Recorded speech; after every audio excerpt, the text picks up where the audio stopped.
ามแลตะเวนแดงลับดงตึกสูงใจลอยอยู่ในเมืองกรุงไปถึง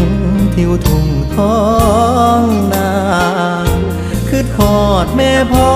สบายบ่น้อยามลูกจากมาฝาเฮือนแอมตองมุงยาหลับตายังจำฝังใจมาอยู่เมืองไกลบ่อุ่นใจคืออยู่บ้านเฮาหาปลาหน้าหวานเกี่ยวข้าวของขึ้นเหล่าลาบขม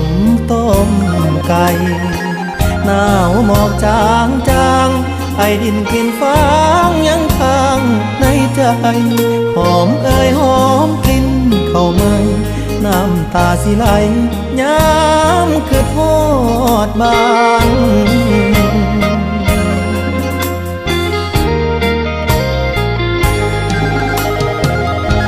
คือทอดเงินสารป่านนี้เป็นจังใดน้อง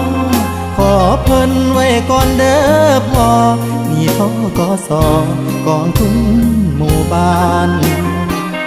ยังหาบ่ได้ค่าแรงจากนาย